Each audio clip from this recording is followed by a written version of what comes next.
30 मार्च को प्रधानमंत्री नरेंद्र मोदी ने केरल के पलक्कड़ में एक चुनावी रैली को संबोधित किया। मोदी ने बाइबल के एक किरदार का जिक्र कर वामपंथी दलों की गठबंधन यानी कि एलडीएफ पर निशाना साधा। उन्होंने इंग्लिश में कहा, Judas betray Lord Christ for a few pieces of silver. LDF has betrayed Kerala for a few pieces of gold. Hindi में इसका मतलब हुआ, जैसे जूडस ने ईसा मसीह को चांदी के कुछ सिक्कों के लिए धोखा दिया था, वैसे ही एलडीएफ ने सोने के चंद टुकड़ों के लिए केरल से गद्दारी की है। जूडस कौन है जिसका जिक्र पीएम मोदी ने अपने भाषण में किया? उनका गुड फ्राइडे से क्या कनेक्शन है, बताएंगे। साथ ही हम ये भी जानेंगे कि गुड फ्राइडे क्यों मनाते हैं, इस बारे में बाइबल में क्या कहा गया है। हर साल अलग अलग डेट पर गुड फ्राइडे मनाया जाता है। क्रिसमस के बाद ईसाइयों का सबसे महत्वपूर्ण त्योहार। क्रिसमस उल्लास का त्योहार है क्योंकि ऐसी मान्यता है कि इस दिन ईसा मसीह का जन्म हुआ था। वहीं गुड फ्राइडे दुख और शोक का त्योहार है। गुड फ्राइडे के दिन ईसा मसीह को क्रूस पर चढ़ा दिया गया था। उनकी याद में लोग इस दिन शोक मनाते हैं।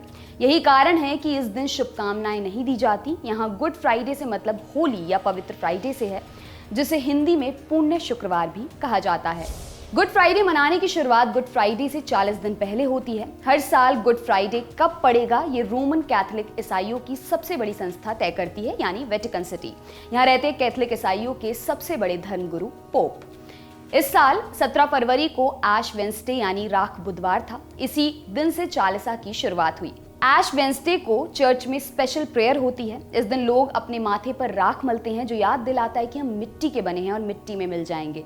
इन 40 दिनों के दौरान चर्च और ईसा मसीह में यकीन करने वाले लोग उपवास रखते हैं, उनके दुख भोग में शामिल होते हैं। इस दौरान हर शुक्रवार को विशेष प्रार्थना होती है। उपवास के दौरान लोग आध्यात्मिक जीवन की ओर लौटने, गलतियों के लिए क्षमा मांगने और विलासिता के जीवन का त्याग करने का संकल्प लेते हैं। चालीसा काल के अंतिम सप्ताह को होली वीक के नाम से जाना जाता है। जानते हैं होली वीक का कार्यक्रम क्या होता है। गुड फ्राइडे के पहले वाले संडे से होली वीक की शुरुआत होती है। संडे को पाम संडे यानी खजूर इतवार कहा जाता है। मान्यता है कि आज से लगभग 2000 साल पहले ईसा मसीह यरूशलेम आए थे, तो उनका स्वागत राजा की तरह हुआ था। लोगों ने उनके स्वागत में खजूर की डाल बिछा दी थी। पाम संडे के बारे में बाइबल में संत यूहन्ना लिखते हैं, विशाल जनसमूह को पता चला कि ईसा यरूशलेम आ रहे हैं, इसलिए वे लोग खजूर की डालियां लिए उनकी आगवानी करने निकले। यूहन्ना चैप्टर 12 वाक्य 12-13।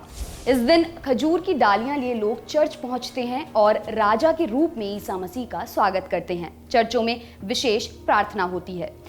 गुड फ्राइडे से एक दिन पहले मॉन्डी थर्सडे या पुण्य बृहस्पतिवार पड़ता है। बृहस्पतिवार पुण्य इसलिए कहलाता है क्योंकि ये दिवस यहूदी जाति के पास का भोज का पावन दिवस है। यहूदी जाति में जन्म लेने के कारण ईसा मसीह ने भी अपनी मृत्यु से पहले पड़ने वाले बृहस्पतिवार को अपने शिष्यों के साथ भोजन किया और अपने शिष्यों के पैर धोए, लोगों के सामने उदाहरण पेश किया। बाइबल में इसके बारे में कहा गया है, उन्होंने भोजन पर से उठकर अपने कपड़े उतारे और कमर में अंगोछा बांध लिया। तब वे परात में पानी भरकर अपने शिष्यों के पैर धोने और कमर में बांधे अंगोछे से उन्हें पोंछने लगे। यूहन्ना चैप्टर 13 वाक्य 4-5।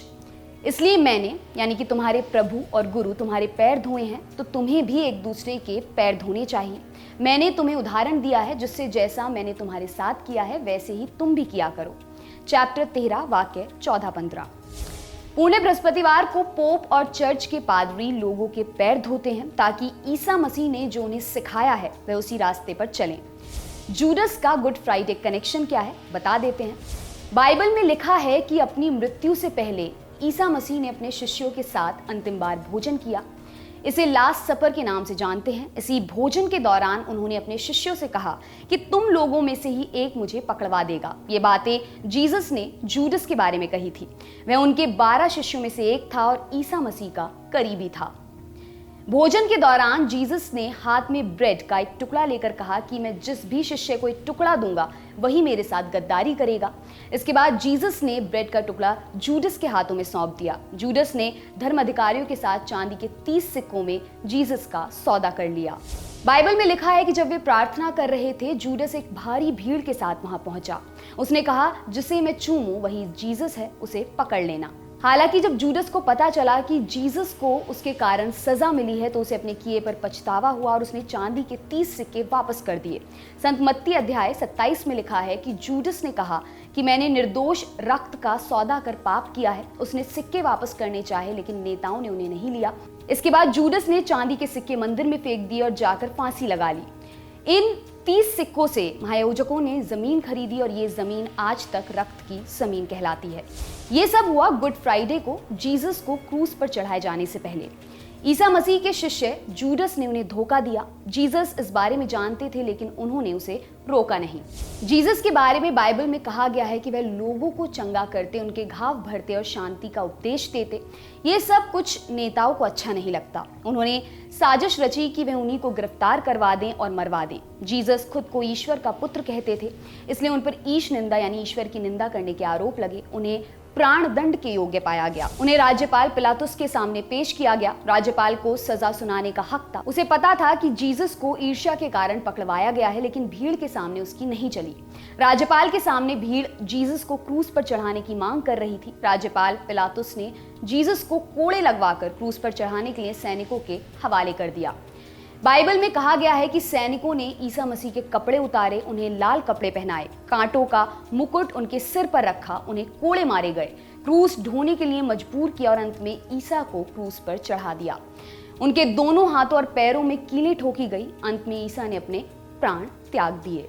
निर्दोष होते हुए भी ईसा को क्रूस पर चढ़ाया गया। ईसाई समुदाय की मान्यता है कि ईसा लोगों के पापों के कारण क्रूस पर चढ़े। क्रूस पर पीड़ा सहते हुए ईसा ने कहा था, हे पिता, इन्हें क्षमा कर क्योंकि ये नहीं जानते ये क्या कर रहे हैं। ईसा को याद करते हुए ईसाई समुदाय गुड फ्राइडे मनाता है। बाइबल में कहा गया है कि पवित्र शुक्रवार से लेकर शनिवार की मध्य रात्रि तक 3 दिन कब्र में रहने के बाद ईस्टर संडे के दिन ईसा मसीह फिर से जी उठे। वह अलग अलग मौकों पर कुछ लोगों को दर्शन देते रहे। उन्होंने अपने शिष्यों को दर्शन देने के बाद कहा कि उनका संदेश वह पूरी दुनिया में फैलाएं। आपके लिए खबर लिखी है हमारे साथी डेविड ने। मेरा नाम है दिव्यांशी। देखते रहिए दी लल्लन टॉप। शुक्रिया।